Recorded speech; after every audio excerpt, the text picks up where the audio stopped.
What's up, A to Z Sports Titan Game Day Live? The Titans do it again and survive a game in the second half without scoring any points. Titans beat the Colts 24-17.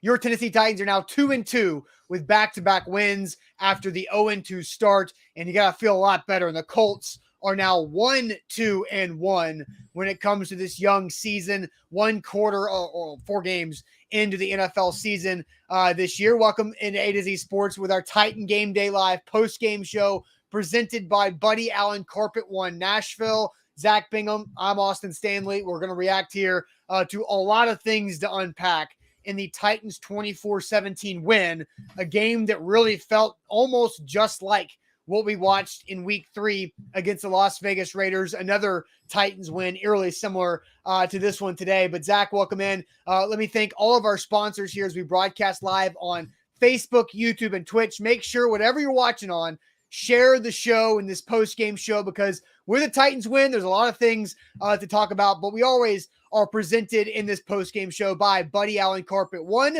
always giving you free in-home measures and estimates, and Buddy Allen Carpet One Nashville.com, also presented by the Nodat app. Download the Nodat app and connect with your local area as well with businesses and events with that app. Mr. Good Roof, your locally owned roofing, gutters, and windows specialist at MrGoodRoof.com. Crumble cookies made fresh daily. There's a location near you, I guarantee it. Download their app at Crumble Cookies. And BetMGM, download the BetMGM app and use our code ATOZ Sports, and you get a risk-free bet up to $1,000 with your first bet on pro football.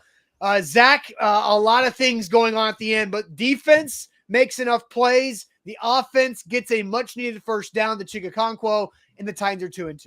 Yeah, it's a gutsy play call at the end of a game not to force the opponent to use their timeout, but they were executed well and was able to get that first down and close the game out. I had a feeling that they were going to, if it got into a 4th-and-1 situation, they're probably going to try to close the game out anyway. But, it's a gritty type win that it doesn't make you feel great if you root for the Titans, all told from the last 2 weeks. A W is a W, so it goes into that column, but 0 points in the second half, 4 quarters for the third and fourth quarter for both games the last 2 weeks. It's kind of, it's unacceptable. You can include the Bills as the last 3 weeks. Yeah, the last 3 weeks. The wild part is, and I looked at the statistics, and if you watched this show in our pregame show and consistently, one of the main things, and I said it at halftime, I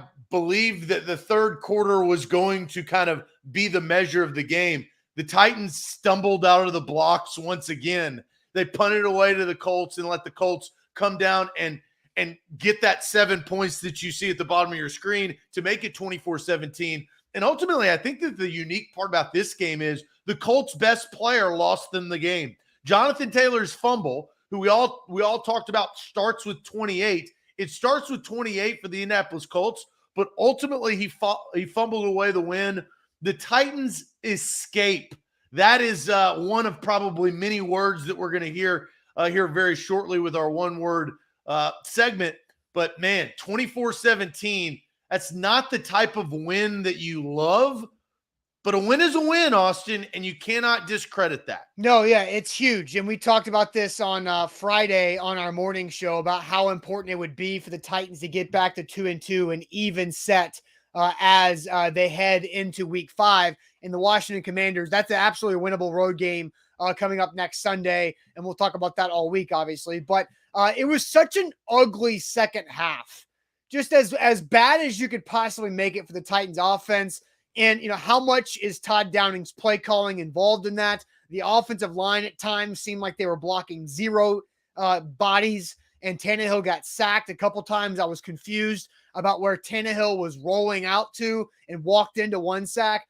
Derrick Henry, who had 99 yards rushing in the first half, had just 3 yards rushing in the third quarter. Then in his first carry of the fourth quarter, he lost 4 yards. Now, Derrick Henry ends up with over 100 yards in the game, and that's great. And we'll talk about our free donuts here in a second as well. But, just a ridiculous, amount of events that happen in the second half of the Titans offense. And it was a gutsy call there. Todd Downing with Derrick Henry as an up back, Chigakonkwo in the backfield. That's something where it's like, and I want to go in deeper to Todd Downing and figure There's out a couple of those that were executed. They ended up working, but you're sitting there, you're scratching your head. Yeah, well, so here's my unfinished, not fully baked thought on why the Titans are not good in the second half. Because it is atrocious of how bad they've been in the second half, all 4 games, right? Only 7 points in the second half to show for all 4 games. I feel like the Titans just try to do more of what made them get the lead in the first half, but now the opponent knows what they're going to do. And so they automatically become more predictable because they don't have a counterpunch, right? Like in the first half on the opening drives, why they've been so successful is because the balance of the run and the pass that keeps the defense on their heels, and that brings success. But in the second half, there's no counterpunch to what they just saw. So it's the same thing they're going to get. The defense now expects it and can sell out to stop something. So that's my half-baked theory on that. But how do you feel about it? Well, and SC Dub says, it feels like they took, their foot off the gas. And, when you're outscored in the third quarter, which this is wild, 64-7 through 4 games in the third quarter, something is massively wrong. When in 2 weeks you've won games where you've scored exactly a combined 0 points in the second half, and you've been able to get out of there with victories. Now, look, it's better to have wins than losses, and it's sometimes better to be lucky than good, but this is a problem, and it doesn't seem like it's going away. Treylon Burks, the rookie first-round draft pick, which who unfortunately went out with a ankle injury, and it looked like a high ankle sprain, so I don't know how long. I think it was called a foot. I think it was the injury designation was a foot, I believe. Okay, so there's even more to that, which is not good. You'd rather it be maybe an ankle than a foot. I don't know. We'll have to kind of diagnose as the weeks go on. But a ton of rookie mental mistakes by Treylon Burks, the guy that you picked to replace A.J. Brown, and he's costing you situational football. And at the end of the day, that's bad. Yeah. That's not a Mike Vrabel type of player that he's going to have to learn from. And not only that, like, I don't know what is said when you're up 24-10 at halftime for the second straight week, you'd figure that maybe Mike Vrabel changes his speech at halftime because last week didn't work, but this week didn't work either. Both yielded the same result. But if you do that time after time, it's only a matter of time before you're going to lose. Yeah, I think with the Treylon Burks situation, we talked at halftime about how the rookie needs to know when to get out of bounds to save the clock and to save a timeout in that situation. But what was even more frustrating, Zach, in my opinion, is after he gets hurt on a great catch, nice play to set up a third down and manageable, it's 3rd and 5, he gets hurt. Treylon Burks has to go down. It's okay. It's okay. Go down. But here's what pisses me off the most. He's got 10 teammates right there. Not one of those guys helped him. Hey, Trey, go down. Just go down. Go down. It's okay. Go down. It's an injury timeout. It doesn't hurt the team. You go down. You get somebody else in there who can actually run a route, and maybe you can convert a 3rd down in your own territory. That's very important. Instead of playing 10 versus 11, I bet you Lane Kiffin was in the comfort of his own home saying, get down. It's like, because he's so used to doing that. Right? It's like, that's like, and I want to get to, this is going to lead me to my one word. It's something about this Titans team is off compared to previous Mike Vrabel teams, right? And so let's get to our one word, because Tommy says that's also on the coach. I agree. We're going to get to our one word here in a second, and I'm really curious to see what we come up with. I'm going to go in a somewhat different direction with my one word. But what is one word to describe how you feel about the Titans win over the Colts? Still win, 2-2, big deal, right? What's one word to describe how you feel about the Titans win over the Colts? It is brought to you by Buddy Allen Carpet. One, locally owned and operated by the Allen family for over 55 years. Zach, Jenna, and Judson Allen are literally in the store every day, and you always get free in-home measures and estimates with Buddy Allen Carpet One. A full-service flooring company like Buddy Allen Carpet One does not mean you spend more money. You get experienced flooring work done by Buddy Allen's professional certified installers, and you save money. It's the best of both worlds. Save money, get qualified workers who guarantee their work only at Buddy Allen Carpet One. You can go see them in Donaldson or check them out, Buddy Allen Carpet One, Nashville.com. Yeah, trusted around Middle Tennessee. We love Buddy Allen Carpet One. They'll hook you up right there. We're also presented by BetMGM, so you can download that app. One word to describe the Titans' win over the Indianapolis Colts as they escape 24-17. Derrick Henry does have over 100 yards, which is good, and we'll tell you why here shortly. But one word. We're going to go to the chat, and then, Austin, I'm going to come back to you to see what your one word is. Okay. I'm going hyphen today. I am going hyphen, but it's good. It's good. Mine's good. Oh, you're going hyphen. Okay. Yeah, I'm going hyphen. Dwayne, and this is why I'm glad that this is the first word that I'm going to say out of the one words.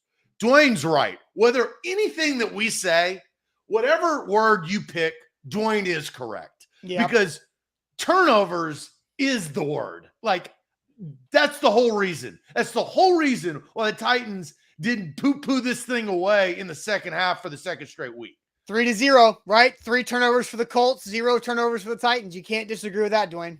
Frankie says unbalanced. Mark just says W-I-N. Worrisome from Randy. Shane says top heavy, talking about that hyphen right there. That's not my hyphenated word, but top heavy. Stressful from Nas. Disaster from Andrew. Relief from Derek.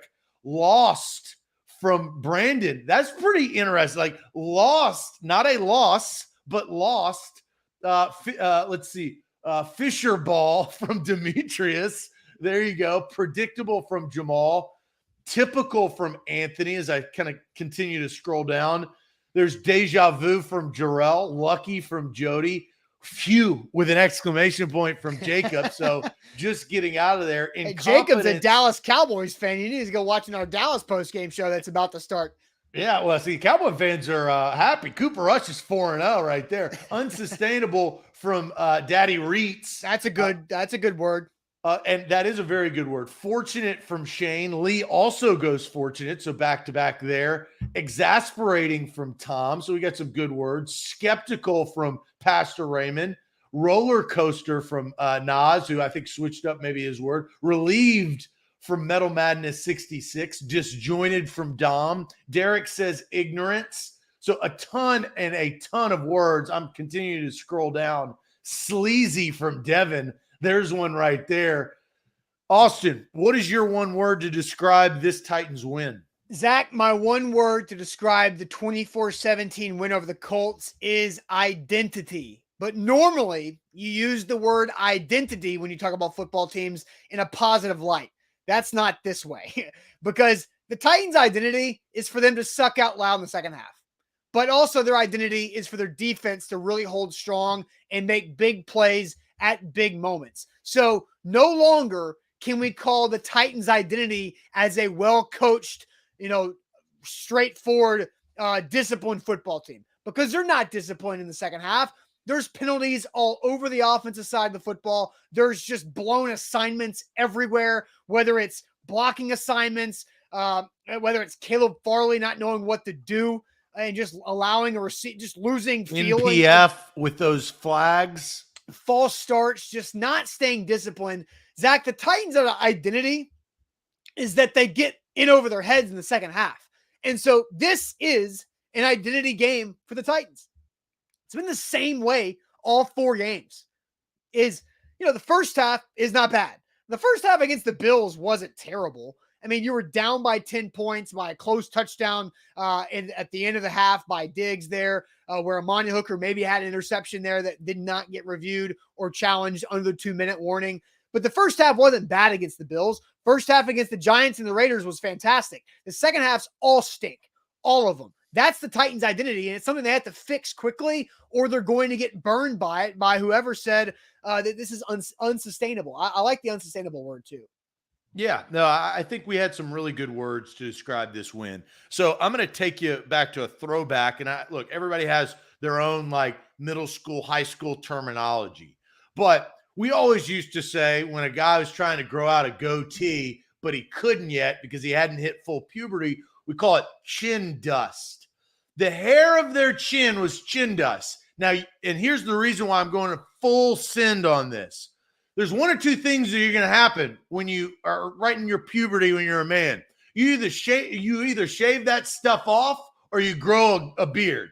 And so they're going to have to make a decision. You go back to their identity. You can't keep getting it by the hair of your chinny chin chin. And they've done that the last 2 weeks. So they're either going to have to shave it off or grow a beard. They're going to have to grow up and they're going to have to mature. That's the second level of my word. You are going to have to mature. Traylon Burks, NPF, and Caleb Farley, you're three rookies. And McCreary didn't play great in the first half. I do think he had that big open field tackle in the second half was massive. Right but there, he's right earned before. the trust. He's earned the trust of the team, right? So you're less worried about that. But they're going to have to grow up. Where was Kyle Phillips today? Well, I don't think Kyle Phillips is healthy, Zach. Like, I think he's out there. Like, then who do they have? Because Traylon Burks is making mental mistakes, and Robert Woods, I don't know if he was targeted in the second half. Again, like, that's what was so weird about now I'm asking to confirm that I think I know the answer. Was Robert Woods targeted in the second half? Let's see. Targeted? No, he had 4 catches. No, he for 40 wasn't. yards. He wasn't. Well, that's the crazy thing, Zach, is Ryan Tannehill only had 1 incompletion in the second half. They just didn't have the ball.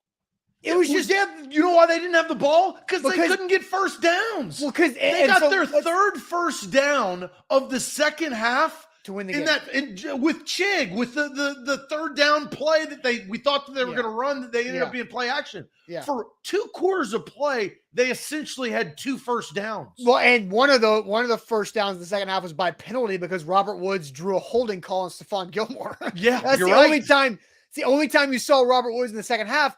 Again, that's what it just so strange. Ryan Tannehill, Zach, was 12 of 15 passing in the first half. That's pretty good because the 2 drops by Derrick Henry and he threw the ball away one time. In the second half, he was 5 of 6 passing, but he was sacked twice and they couldn't get the ball going anywhere. Like they just nobody was getting open. It seemed like the pass game concepts and the route concepts were as elementary as they could possibly be because they were just trying to sit on a lead and grow that nest egg. And what happened was Derrick Henry had 3-yard carry to start the half, right? Then Tannehill, play action, rolls out into a rusher, gets sacked for 12 yards. Then NPF has a 5-yard false start. Then you just have to check it down to Dontrell Hilliard for an 8-yard gain so you don't have to punt from your end zone. And so that was a waste of a possession. And then it just snowballed from there where they couldn't get anything going because the Colts were selling out on the run game and also coming up and being aggressive with the Titans wide receivers. I would love to see James Foster of A to Z Sports Film Room to go through and figure out if Titans receivers could get open in the second half because nobody was there to be found in the second half. There were some checkdowns to Hilliard, and I think Hilliard, Henry, and Chig. Are those the only guys who caught a pass in the second half? Yeah. Maybe Hooper. Maybe Hooper. No, his was in the first. Yeah, and the one incompletion was it bounced to Phillips on third down, but even if that was caught, it would have been wiped off from an illegal formation. Also, it's a bad offense. You know, Burks caught one. So it was Henry, Chig, Hilliard, and Burks. Thank you, guys. And look, I want to bring up this comment of course, then it just went away. So I'm not going to find it just because due to the show and how many comments. But, you know, this offense can't just disappear. Like they were very efficient. Derrick Henry was I felt like the flow of the game. I felt the flow of the game in the first half, right? The Titans were executing. They were getting their wide receivers involved. Derrick Henry was having his day. And then, you know what? Derrick Henry dropped a couple of passes and then got back on track, was really into the game. And then whistle blows for halftime and everything stops. It's like all of the flow completely comes to a screeching halt, and this offense is just anemic. I mean, there's nothing. Yeah. Yeah. And so, we're going to talk about Todd Downing in this. And honestly, guys, I want to go back and watch the second half again. And I usually do that the morning after the game. I go back on Game Pass and watch some portions of the game for a second time when it's condensed for me. But there was somebody just peppering my DMs on Twitter about Todd Downing the whole second half. But the first drive for Todd Downing was not Todd Downing's fault in the second half, because Tannehill takes a bad sack that loses 12 yards. Then all of a sudden there's a false start. What do you want Todd Downing to do on 3rd and 20? You're behind the 8. Right. Yeah, so I don't I want to go back and figure out, where were the Titans too conservative? Where were they too boring? And how did the Colts figure them out? And at that point, I feel like I can see maybe a difference in what they did in the first half by keeping the Colts defense on their toes, and see if the second half was just super vanilla. Look, you can sit here and we can concentrate on all the things that need work, because and this offense is not, it's a shell of the offense of what it was 2 years ago, and then what they thought it was going to be last year. Austin, this defense, though, is everything that we thought that it could be. Like, they've got problems in the back half. Don't get me wrong, right? Their cornerback situation is not great, but the way that Weaver has stepped up, and Teair Tart and Danico Autry and Jeffrey Simmons, and the way that David Long Jr. has come into his own this year as a full-time starter, like, their defense is something. We thought that it could be top 5. Obviously Landry has been an impact, and Bud Dupree re-injuring his hip didn't help today. Mm-hmm. But that has been the sole reason for this team to be 500 and be on a 2-game winning streak. So you do have to, I know it's easy to concentrate on the bad because of how awful the second half is they got blanked with 0 points. But this defense, the turnovers, they need to be recognized on how well they've played. Yeah, absolutely. And there could have been more turnovers, because Matt Ryan fumbled twice. I think it was Mario Edwards, the new guy, could not exactly pick up the second fumble. But so it could have been 4 turnovers there by the Colts offense. And Matt Ryan, you're going to look at the box score and see that Matt Ryan threw 27 for 37 for 356 and 2 touchdowns and 1 pick, and think that Matt Ryan could do whatever he wanted to all day. That's not the case. It was a fact of volume for Matt Ryan. Now and again, the Colts get credit for adjusting their offensive game plan in the third quarter when they were flirting and trying to take the lead, or at least tie. They were using the quick passing game to not allow Autry, Simmons, and Weaver and the others, and Tart to get in Matt Ryan's face, and that was working. They were doing a lot of misdirection and a lot of rub routes underneath with their wide receivers until they got sacked. And then it turned into a bad situation. But Jonathan Taylor only had 42 yards on 20 carries. That, my friend, it starts with 28. When Jeffrey Simmons said that this week in the locker room, you had this feeling that, those 3 words that they post all around on the video boards throughout the course or throughout the facility, starts with 28 had to have been one of those 3, because they did an excellent job on the Colts' best player. Excellent job, and forced the fumble, like you said, Zach, that won the game. And then if you flip it around, so 20 for 42 for Jonathan Taylor, and he only had 1 catch for 1 yard. So that's 43 total yards for Jonathan Taylor. And Derrick Henry, 22 carries for 114 yards, 5 yards a carry and a touchdown, and that gives us all free donuts. So guys, for the first time this year, we all get free donuts Monday at Fox's Donut Den in Green Hills. So go check them out. It's right next to Hillsborough High School on Hillsborough Road. Go get yourself some free donuts because Derrick Henry ran for 100 yards. And so we're super pumped about that. Norman Fox is a great guy. He's a huge Titan supporter. You get 1 free donut when you go into Fox's Donut Den right there tomorrow, Monday, in Green Hills. So once again, Hillsborough Road, right next to Hillsborough High School with Fox's Donut Den. Norman Fox, great guy. Tell him that the King ran for $100 and you'll get your free donut there at Fox's Donut Den. So pretty pumped about that. But Derrick Henry, this game makes you feel better about what he can continue to be moving forward for this team. Yeah, I mean, I think there's still the Titans. You talked about identity earlier. They are still trying to figure it out. The identity that they have is not the one that they want. I think, like, if I could say that in one word, your one word, the identity they have is not the identity that they want. And they still have to figure themselves out. With however long Treylon Burks is going to be out, it honestly, it raises the greatest fear for this Titans offense because you don't have any threats.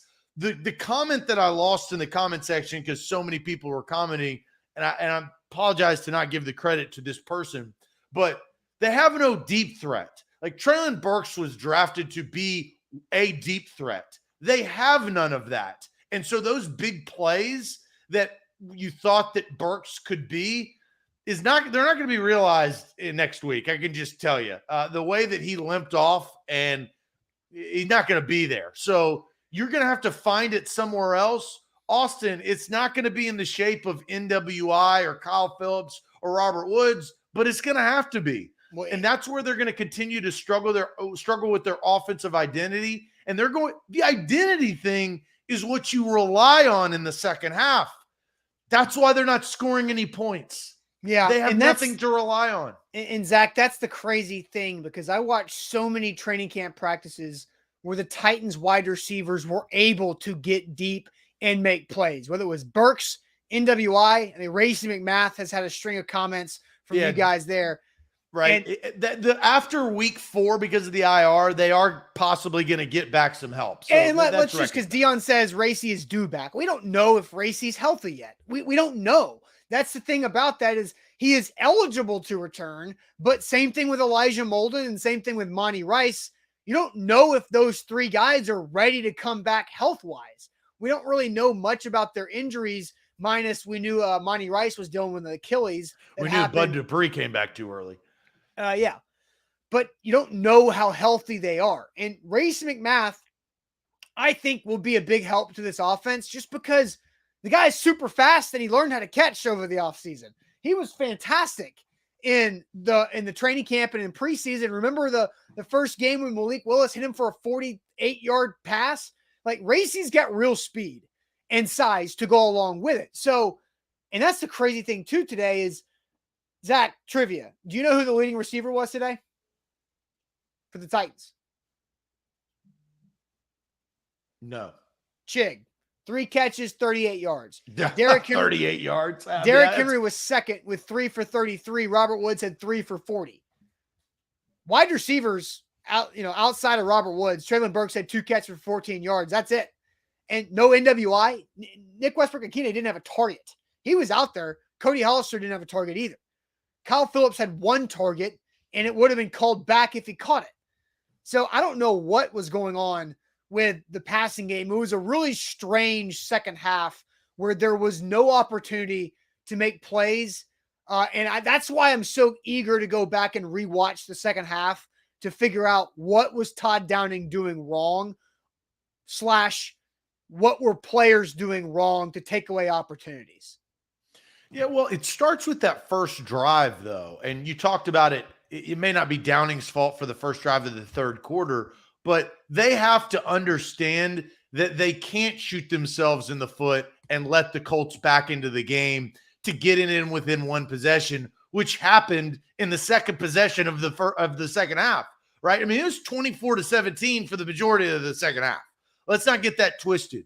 Only having 3 first downs through the third and the fourth quarter, and the last one being the game sealing one, is a massive problem. I'm curious to see what the Titans feel about this.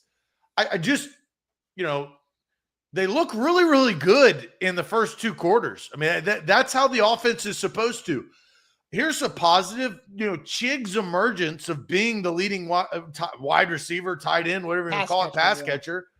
That's a good thing. But Chig needs to be third. He doesn't need to be first. Like, that's, I think, the issue of the offense. Robert Woods and or Treylon Burks needs to be first. Burks is not going to be there because of the injury that happened today. But Woods with 0 targets in the second half. Well, Tannehill only threw the ball 6 times in the second half. That's the crazy thing. He only threw the ball. It only left his hand 6 times that half. Well, because he ran the ball when under duress, which was a pass play that was called, but ended up being a run, right? No pass was made. Yep. That's the reason for the discrepancy. I mean, they only had 20 offensive plays in the second half. And Jody's correct. Austin Hooper's been a big fat nobody. Yeah, and Mark Schlereth, I don't think had a good game as a color commentator. He kept talking about how the Colts were scared of Derrick Henry. Like, that's a weird thing to say. But I do think Mark Schlereth made a good point because he's an offensive lineman. He was probably watching film. The Titans with Dennis Daly and NPF as their new tackles. Austin Hooper has been asked to do a lot of other things first before going out and getting targets. But again, they don't have any other guys. That's the problem, right? So if you're going to ask Hooper to do a new job, we saw that with Jonnu a couple of years ago when Lawan tore his ACL the first time. If you're going to have that happen, you're going to have some weapons on the outside. And NWI doesn't strike fear. No. And a rookie, Kyle Phillips, that's not 100% doesn't strike fear. Robert Woods, who doesn't get targeted, doesn't strike fear. So you honestly, you have a problem within that. Sure. But again, the main thing is they had 20 offensive snaps in the second half. 3 of them were kneel downs. So 17 offensive snaps in the second half is all they had. So there weren't a ton. There were a lot more Derrick Henry carries because you were up by 1 or 2 scores. And then 6 Tannehill pass attempts in that second half. And a lot of them were checkdowns. Like, I think the Colts defense did a really good job. Remember, this Colts defense kept Patrick Mahomes only held Mahomes to 17 points last week. Like, the Colts defense does deserve some credit for how they played in the back end too. They deserve credit for adjustments. Yeah. Second half adjustments. They give up 24 through the first 2 quarters and then a big goose egg. The defensive coordinator has to be proud. The Colts lost this game because they turned the football over. I mean, it's simple. It's not because the Titans didn't do anything in the second half. It was because the Titans defense forced turnovers at opportune times in the third and fourth quarter of this football game. Yeah. And to go back to another point that I was going to make too, because we were all laughing that the Titans leading receiver only had 38 yards. They also got the ball with short yards to gain for touchdowns. Because of those turnovers. Because of the turnovers. So 5 plays, 32 yards for the opening touchdown. They did go a full 75 yards for a touchdown in just 6 plays, but a lot of big plays by Derrick Henry. And then another touchdown on just 28 yards because of those turnovers. So short yardage because the defense was putting the offense in a great spot. And again, you can't count on turnovers every game. And this offense needs its defense to help it out with that, with field positioning. Well, and even to that, you mentioned Matt Ryan and his stat line. Old Stonehouse is bombing things. And Stonehouse, we all love Brett Kern and what he did for the Titans franchise. He is a seasoned pro, a professional. But it is looking like John Robinson made the correct decision on basically retooling that position because he's booming these things and forcing, with a good defense, the opposing offense to go the full length of the field. And that's tough to do for any offense. And you know how I do it. I always do what was Ryan Stonehouse. He had good nets today, though. He did. He had 201 net yards on 4 punts, which is an easy math for 50 and a quarter yards net average. That's fantastic. So Ryan, and no touchbacks, right? Yeah, no touchbacks. None inside the 20. But yeah, the long was only 57, which tells me that he was getting it a lot higher to limit those returns. Only 20 return yards, because Eric says he outkicks his coverage all the time. And that's why I always want to go with the net. If you can average net punt over 50 yards, yeah, that's a big deal right there. You're flipping half the field every time you punt. A to Z Sports here live on this Titans post-game show after a win 24-17 over the Colts. We always do this every post-game show. How do you grade Ryan Tannehill's performance? How do you grade Ryan Tannehill's performance in this game? I'll go through his stats here momentarily, but this quarterback grade segment is always brought to you by Crumble Cookies. And there is a location near you that has a rotating menu of over 175 flavors that change out weekly, and they're made fresh daily. Crumble Cookies always has a made fresh daily, and you can go see the cookies being made in the open kitchen concept. So order Crumble in store or for takeout, delivery, curbside, or nationwide shipping, whatever is easiest for you. Download the Crumble app as well. You can get a loved one a Crumble cookie gift card. That's always a nice thing to get somebody who doesn't want. That is a great gift. That's a great Let's just gift. be honest. Somebody gives me a Crumble cookie gift card, I'm giving them a hug. Like that's like, oh my gosh, thank you. Because you're going to use that. Yes. I mean, you're going to use it. You're going to use it. Absolutely. So grading Ryan Tannehill, thanks to Crumble Cookies. So go get that Crumble Cookie gift card. Zach, Ryan Tannehill's numbers overall, 17 of 21 for 137, 2 touchdowns, sacked 3 times. He did have 5 total. Well, he had 2 carries for 12 yards if you take out the kneel downs. So how do you grade Ryan Tannehill's performance today against the Colts in a win? Well, even before we got here, Jared said this before we even asked the question. Tannehill isn't the problem. And Jared, I don't disagree with you, but I do think that there are things that are not helping Ryan Tannehill. He missed some throws today. I don't want to sit there. That Traylon Burks down the sideline, that was a throw that was a touchdown. Now, he had some pressure in his face. So, but that's a throw. Yeah. That's a throw that if you make, that now is also a game changer, right? So that is true. So to grade him, Jared, and I just picked out the same Jared, gives him a B. So saying he's not the problem and giving him a B grade, I think those things go hand in hand. So saying what you mean and meaning what you say there, Jared. Stephen King says C-, C from G-Man on base. David says B. Billy also says B. Anthony with a B+. 3 Bs in a row coming in from Derek, Jacob, and Mark. Big time Timmy Boy says C. Mark says B. Guy says C+. King Nat 777 says C+. Tyler Ross says C. Solid B from Tones 1, who had a good comment earlier. Chris says B. B+ from John Moreland. Van says D, so he's going probably the lowest grade. Chad goes A-, C+ from Dodson. Jared says B. Omar says F. So that's a tough grade. I don't think that's no. It's I think, look, overall the chat, here's another triple B right here. Not triple D like Guy Fieri, but triple B. Dwayne, Hammer, and Max all go B. Then we'll sprinkle in a 4th one for Mark Jones. So Ron also says B. Anthony says C. Tons of grades going in. C- there from Carlos. Austin, how do you grade Ryan Tannehill in this weird win? Yeah, and Michael says only 4 incompletions. It has to be a B. And I can name the 4 incompletions.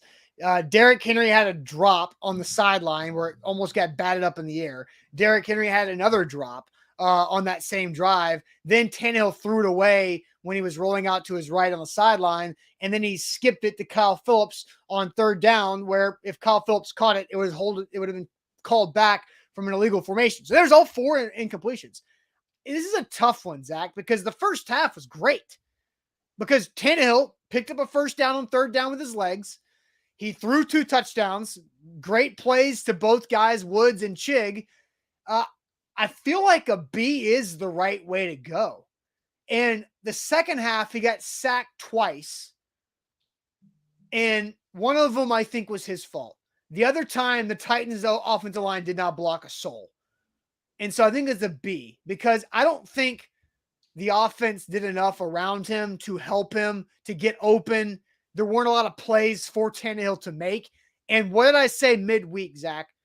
Whoever wins this game, the quarterback doesn't turn the ball over. And Matt Ryan, 2 of them.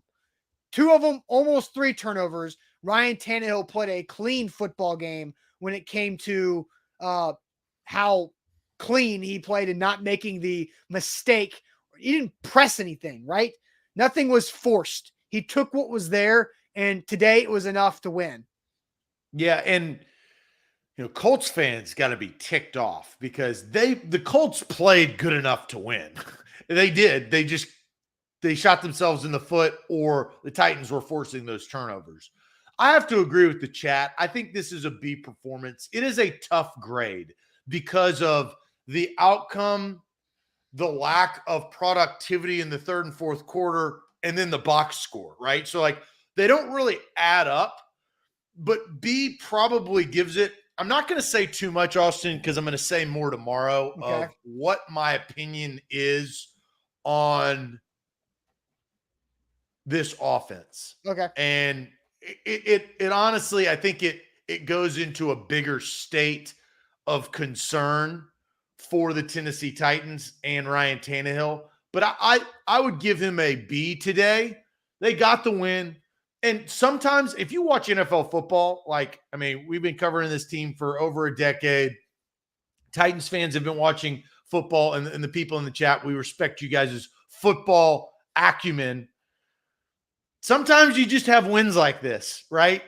You don't expect them in back-to-back weeks like the Raiders and then the Colts, but stealing a divisional game on the road with how poorly your offense played in the second half, you just got to kind of steal it, take it, and move on. Yeah. And then you look later on in the season when you're fighting for playoff position or playoff entry, you look back and you're like, whew, you got away with that Colts second half and you stole a win and you hurt them desperately. And here's the other positive thing. I've got a vested interest in how the Jacksonville Jaguars are doing because I thought that they were going to improve this year. They're not up to that ability. They lose to move to 2-2 to the Eagles after a 14-0 lead. And then on top of that, the Chargers beat the Texans, and the Texans are 0-3-1, are winless. Your division, which is a bad division, has started to kind of level out, right? Yeah. You've gone through the initial push. You're almost a quarter of the way through the season because of the 17-game schedule. But the Titans, probably the best team in this 4-team division, and I don't think the Titans are very good. So that's kind of how I feel about where they are right now. Is they're the best team in the division. I'd pick them over the Jags just like I did at the beginning of the year, and especially because they just beat the Colts and the Texans are winless. They're just not a very good team, though. Well, and I think, remember, the Titans, I think they're relying on a lot of new people. Growth. Yeah, they have room to grow. So a couple comments I want to go back on Ryan Tannehill, because I think Titans fans in this market, because of how last season ended, we are moving the goalposts on how we feel about Ryan Tannehill at times. Because I mentioned how Tannehill did not make the mistake. He didn't force anything. Jesse says he is scared to throw an interception. And then Jameson says, but you could argue that he doesn't take chances, Austin. He's playing safe. No, so let's talk about this tomorrow. You want to talk about tomorrow? Yes, because I think that's I think that why I don't think that the Titans are very good doesn't mean that they can't win their division and go to the playoffs, but why they're not very good is for these reasons that we're just talking about. And I think it is a deeper, darker conversation on Ryan Tannehill. And today's grade of how we talked about how it was difficult to actually grade, I think exemplifies that. That is why it doesn't make any sense. He had 4 incompletions. He had 0 points in the second half. He didn't turn the football over and won. What grade is that? That's weird. But he threw 2 great touchdowns in the first half and nearly had a perfect half. In the first half. Yes. No, I know. But that's within the game. I mean, he gets credit for that. You ain't going to last in this league if you can't figure out your second halves. Yeah. I mean, look, the Jets backdoored the Steelers today just crazily. I mean, you're going to play tight games. It's the NFL. It will always happen. Yeah, it's just again, 2 weird games. And I don't think Ryan Tannehill has played. Yeah, again, Ryan Tannehill is nowhere near the top of the Titans problem list. They've got an identity issue, and I tweeted this, and I want to say it because I haven't said it yet. But the Titans being this bad in the second half is an indictment on Mike Vrabel and his staff, because they have allowed this second half awful play to be a trait of their football team. It is now in their heads. Everybody. It's in everybody's heads that they have played 4 games this year. They've all sucked in the second half. And so they've got to figure that out. And that's on the former reigning coach of the year for the Tennessee Titans. I also had somebody. Go ahead. No, I was going to say, I also had somebody tweet me saying that Vrabel winning coach of the year was the worst thing that could have happened to the Titans franchise, which is a ridiculous comment. I think Tommy Smith taking over as controlling owner was a little worse. But again, Vrabel has an ego. We are aware of that. And Vrabel has to get this issue and correct it so the Titans can go reach their goals. Yeah, and Timothy's right. They got to stop playing these Jekyll and Hyde games. You cannot do that consistently and win. You're going to play the Commanders next week. That is what that is. But you're going to get into some tough competition when you play the Packers, the Chiefs, the Broncos, the Eagles late in the season, the Cowboys late in the season. You're going to have to fix this. Here's kind of what I'll leave everybody with until tomorrow morning. We do a show at 8 a.m. So everybody watching, subscribe to our YouTube channel so you get your notifications, and like our Facebook page because that's where we broadcast. I think we have to concentrate, and look, I say this a lot. Austin, you've been around me for years, and I take it from the great words of Mr. Worldwide. You have to concentrate on the solution, not the problem. You're always going to have problems, and this offense and this team has problems. Do they have the pieces to find the solution? And I think that is the big question moving forward with their passing game, with their rookies, with their secondary, all of those type questions. Do they have the solutions to get to where they need to go? Mike Vrabel's going to have to answer some of those questions after this game, tomorrow at high noon, and we'll react because there's a lot. This is a deep conversation. This is not just surface level Titans. Oh, they won. A lot of people that didn't watch a single snap of this game be like, oh, the Titans won 24-17. They held them off. Yeah. Well, they got 3 first downs in the second half. That is unreal. Yeah, so we'll bring up one of Jameson's comments tomorrow, but Jameson does add, Vrabel won't admit he needs talent on his staff or on the field. Those are problems laced throughout. Jameson, I don't disagree on that, big boy. All right, guys, great post-game show here this afternoon. Regardless of how you feel, the Titans are 2-2. It's a lot different than being 1-3 or 1-2-1, where the Indianapolis 1-0 in their division. That's a big one. We unleashed our new Titan bingo this morning. There's a couple bingo boxes that were checked off. So we're going to be playing bingo every week here, and we keep the same bingo card. It carries over week to week. So we're going to get some bingos here in a couple weeks. That'll be a lot of fun here too. But thank you to all of our sponsors for Titan Game Day Live. The post-game show is presented by Buddy Allen Carpet One, always giving you a free in-home measurement and estimate at Buddy Allen Carpet One, Nashville.com. Also, thank you to Mr. Good Roof, your locally owned roofing, gutter, and window specialist. Check them out at MrGoodRoof.com. And you've got a few apps that you need to download. The NoDat app. Download the NoDat app and connect with local businesses and events and deals around your area. Also, the Crumble Cookies app. You have to download that. Send a loved one a gift card because that's awesome. And the BetMGM app. Download the BetMGM app. Use our code ATOZ Sports. Risk-free bet up to $1,000 on pro football. Hey, Stephen King says, like the show before you go. I like that one. Like the show before you go. Have a great rest of your Sunday. Buck Rising live tonight from Indianapolis for A to Z Sports Primetime. That is at 8 p.m. Central Time. A to Z Sports Primetime with Buck Rising. Also, follow and subscribe on YouTube. Inside the Locker Room coverage from Buck as well, being posted throughout the afternoon as well. Talk to you guys tomorrow morning. Have a good Sunday. See you then. Bye.